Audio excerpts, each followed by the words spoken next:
Hello, আসসালামু আলাইকুম সবাইকে। কি অবস্থা সবার? নবম শ্রেণীর নতুন কারিকুলামের বিজ্ঞান অধ্যায় 6-এর 1 নম্বর ক্লাসে আপনাদের সবাইকে স্বাগতম।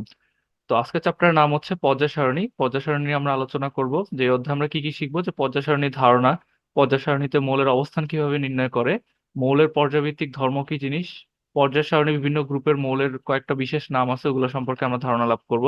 আর হচ্ছে পর্যায় সারণীর সুবিধা কি কি। ঠিক আছে? তো চলো আমরা শুরু করি। যে পর্যায় সারণীতে অবস্থিত 118টা মৌলের ভৌত ও রাসায়নিক ধর্ম সম্পর্কে ধারণা থাকলে রসায়ন সম্পর্কিত বিভিন্ন বিষয় বুঝতে সুবিধা হয়। কিছু কিছু মৌলিক পদার্থ একই রকম ধর্ম প্রদর্শন করে। এখানে বলতেছে যে কিছু কিছু মৌলিক পদার্থ আছে যারা হচ্ছে একই টাইপের বৈশিষ্ট্য বহন করে, সেগুলোকে বলতেছে ধর্ম প্রদর্শন করে। ঠিক আছে?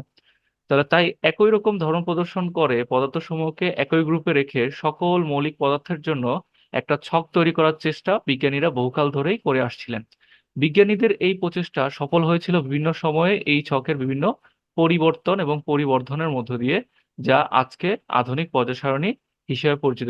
তোমার হচ্ছে পর্যায় সারণী যখন প্রথম দিকে বিজ্ঞানীরা আবিষ্কার করা শুরু করলো, তখন সেগুলোতে বিভিন্ন রকমের আপডেট করে করে আজকের এই পর্যায় সারণী পর্যন্ত ওনারা নিয়ে আসছে। ঠিক আছে? একদিনে কিন্তু এটা হয়নি। তো সুতরাং এই পর্যায় সারণী বিজ্ঞানীদের এক অসামান্য অবদান। এই অধ্যায়ে পর্যায় সারণী ধারণা ও পর্যায় সারণীতে অবস্থিত মৌলসমূহ সম্পর্কে বিভিন্ন দিক তুলে ধরার চেষ্টা করা হয়েছে। তো প্রথম টপিকটা হচ্ছে আমাদের পর্যায় সারণীর ধারণা ও পটভূমি। কিভাবে পর্যায় সারণীটা ক্রমে ক্রমে তোমার আসলো, এটা সম্পর্কে এখানে বলছে যে পদার্থ ও তাদের ধর্ম সম্পর্কে বিজ্ঞানীদের বিভিন্ন ধারণার সম্মিলিত প্রকাশ হচ্ছে একটা পর্যায় সারণী। এই পর্যায় সারণী একজন বিজ্ঞানীর কোনো একক প্রচেষ্টা বা গবেষণার ফলে তৈরি হয় নাই। এটা অনেক বিজ্ঞানীর অনেক দিনের অক্লান্ত পরিশ্রম ও গবেষণার ফলে আধুনিক পর্যায় সারণীতে রূপ নিয়েছে। নিচে এই আধুনিক পর্যায় সারণী তৈরি হওয়ার কয়েকটা গুরুত্বপূর্ণ প্রচেষ্টা সংক্ষেপে আলোচনা করা হলো। তো প্রথম, আচ্ছা, তাহলে 1989 সালে বিজ্ঞানী ল্যাভোইসিয়ে কিছু মৌলিক পদার্থ সমূহকে ধাতু ও অধাতু এই দুইটা ভাগে ভাগ করছিল। উনি কয়েকটা ধাতুকে একটাতে রাখছিলেন, মানে কয়েকটা মৌলগুলোকে একটা সাইডে রাখছিলেন, ধাতুগুলোকে একটা সাইডে রাখছিলেন, অধাতু গুলোকে। ঠিক আছে? ধাতু আর অধাতু কি জিনিস? ধাতু আর অধাতুর জিনিসগুলো আমরা সামনে আর আলোচনা করবো। যেমন ধাতু হচ্ছে তোমার কি কি বৈশিষ্ট্য দেখলে আমরা চিনবো ধাতু, যেগুলোকে তোমার বাড়ি দিলে ঝনঝন শব্দ হয়, যেগুলো একটু শক্ত কঠিন জাতীয় পদার্থ, এগুলো আরো কয়েক কিছু বৈশিষ্ট্য আছে যেগুলো হচ্ছে ধাতুর। আর অধাতু হচ্ছে তোমার ম্যাক্সিমাম ক্ষেত্রে গ্যাস আকারে যে মৌলগুলো থাকে সেগুলো হচ্ছে তোমার অধাতু। যেমন এখানে কয়েকটা মৌলের নাম দেওয়া হচ্ছে, যেমন হচ্ছে অক্সিজেন, এটা অধাতু; নাইট্রোজেন, এটা অধাতু; হাইড্রোজেন, এগুলো সবই হচ্ছে গ্যাস, এই জন্য এরা অধাতু। তারপর phosphorus, mercury, zinc, sulphur, sulphur এটা অধাতু, আবার এই তিনটা হচ্ছে তোমার ধাতু, এরকম। ঠিক আছে? তাহলে সুতরাং বিজ্ঞানী ল্যাভেসিয়ে সময় থেকেই মৌলসমূহকে আলাদা আলাদা ভাগে সাজানোর চেষ্টা করা হয়। এই আলাদা ভাগে ভাগ করার চিন্তা করা হয় যেন একই রকমের মৌলিক পদার্থগুলো একটা নির্দিষ্ট ভাগে থাকে। মানে হচ্ছে যেসব মৌলের বৈশিষ্ট্যগুলো একই রকম তাদেরকে একটা ভাগে তারা রাখতে চাইছিল। তো পরবর্তীকালে বিজ্ঞানী ডোবেরাইনার একই রকম ধর্ম প্রদর্শন করে এরকম মৌলিক পদার্থ সমূহকে তাদের পারমাণবিক ভর অনুযায়ী তিনটা করে মৌল দিয়ে সাজানোর চেষ্টা করেন। মানে এক এক বিজ্ঞানী এক এক ভাবে চেষ্টা করছে। ঠিক আছে? তাহলে এক্ষেত্রে তিনি লক্ষ্য করেন যে দ্বিতীয় মৌলের পারমাণবিক ভর প্রথম ও তৃতীয় মৌলের পারমাণবিক ভরের যোগফলের অর্ধেক বা তার কাছাকাছি হয়। একে ডোবেরাইনের সূত্র বলা হয়। তো এটা আপনারা একটু মনে রাখবেন যে ডোবেরানের সূত্র বলতে কি বোঝায়। তো উনি হচ্ছে কিভাবে সাজাইছিল, উনি যখন সাজাইছিল মৌলগুলোকে, উনি দেখলেন যে দ্বিতীয় মৌলের যে পারমাণবিক ভরটা আসে সেটা হচ্ছে তোমার প্রথম ও তৃতীয় মৌলের পারমাণবিক ভরকে যোগ করে আমি যদি অর্ধেক করি, তাহলে তার দ্বিতীয়টার কাছাকাছি হয়। ঠিক আছে? উনি এইভাবে চেষ্টা করছিল মানে মৌলগুলোকে সাজানোর জন্য। তো এভাবে ক্লোরিন, ব্রোমিন এবং আয়োডিনকে প্রথম ত্রয়ী মৌল হিসেবে তিনি চিহ্নিত করেন। এরপর 1829 সাল পর্যন্ত যে সকল মৌল আবিষ্কৃত হয়েছে সেসব মৌলের জন্য ইংরেজি বিজ্ঞানী জন নিউল্যান্ড একটা সূত্র প্রদান করেন, যেটা নিউল্যান্ডের অষ্টক সূত্র নামে পরিচিত।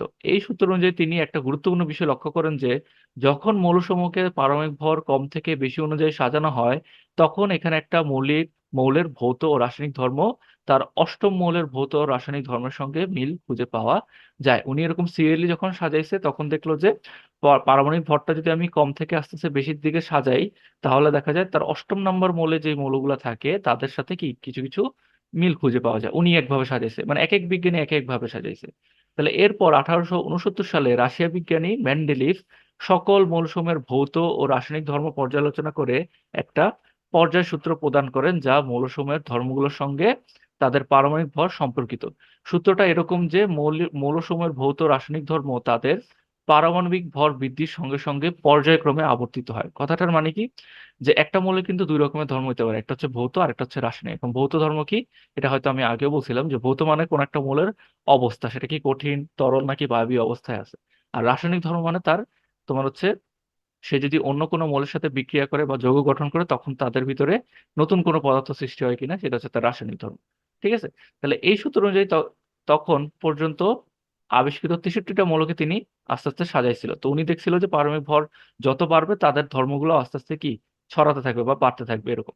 তো মৌলগুলোকে তিনি হচ্ছে 12টা আনুভূমিক সারি, যেটা হচ্ছে হরাইজন্টাল ভাবে সাজাইছিল, আর 8টা খাড়া কলাম ভাবে তিনি কি পারমাণবিক ভর বৃদ্ধি অনুসারে সাজান, এবং দেখেন যে একই কলামের সকল মৌলের ভৌত রাসায়নিক ধর্ম কি একই রকম। ঠিক আছে, একই কলামে যেসব তোমার হচ্ছে কলম মানে কি, যে এরকম এখানে একটা মৌল আছে, এখানে একটা লম্বা লম্বি আকারে যে মৌলগুলো আছে তারা তাদের ধর্ম কি একই রকম। ঠিক আছে, আবার একই সারির প্রথম থেকে শেষ পর্যন্ত মৌল সমূহের ধর্মের ক্রমান্বয়ে পরিবর্তিত হয়। আর পর্যায় বলতে কি হচ্ছে, যে এরকম সোজা, তো এখানে যেরকম সোজাসুজি আকারে যে মৌলগুলো থাকবে তাদের ধর্ম কি আস্তে আস্তে আবর্তিত হচ্ছে, উনি এটা দেখতে পারলো বা পরিবর্তন হচ্ছে। তো এই ছকটার নাম দেওয়া হয় পর্যায় সারণী। মূলত হচ্ছে মেন্ডেলিফের হাত ধরেই তোমার হচ্ছে পর্যায় সারণীটাকে মেনলি সাজানো হয়েছিল। তো মেন্ডেলিফের এই পর্যায় সারণী গুরুত্বপূর্ণ সাফল্যের মধ্যে রয়েছে কিছু মৌলিক পদার্থের অস্তিত্ব সম্পর্কে সঠিক ভবিষ্যৎবাণী করা। উনি হচ্ছে কয়েকটা মৌল সম্পর্কে ভবিষ্যৎবাণী করে গেছিল যে আগামীতে এই মৌলগুলো আসতে পারে। তখন মাত্র ওনার সময় মাত্র 63টা মৌলিক পদার্থ আবিষ্কৃত হয়েছিল, ফলে পর্যায় সারণীর কিছু ঘর ফাঁকা রয়ে যায়। এবং পরবর্তীকালে এই ফাঁকা ঘরগুলোর জন্য মেন্ডেলিভ যেসব মৌল ভবিষ্যৎবাণী করেছিলেন সেগুলো প্রমাণিত হয় বা মিলে যায়। মেন্ডেলিফের পর্যায় সারণীর সাফল্য যেমন রয়েছে তেমনি কিছু সীমাবদ্ধতা মানে ভুল ত্রুটিও ছিল।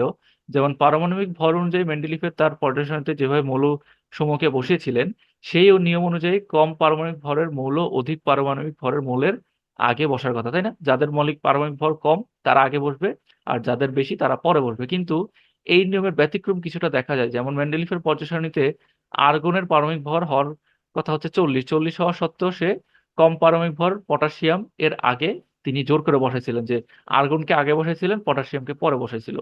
তো এটা করা হয়েছিল শুধুমাত্র একই গ্রুপের মৌলসমূহের ধর্মের মিল করানোর জন্য, যে যেহেতু একই কলামে কিছু কিছু মৌলের তিনি বৈশিষ্ট্য সেম পাইছিল, এই জন্য উনি হচ্ছে কি করছিল কি পটাশিয়ামকে ওই আগে বসাইছিল, সরি পরে বসাইছিল। ঠিক আছে, আর্গনকে আগে বসাইছিল, পটাশিয়ামকে পরে বসাইছিল। ঠিক আছে, তো এছাড়া হাইড্রোজেনকে পর্যায় সারণীতে সঠিক অবস্থান দিতে তিনি পারেন নাই।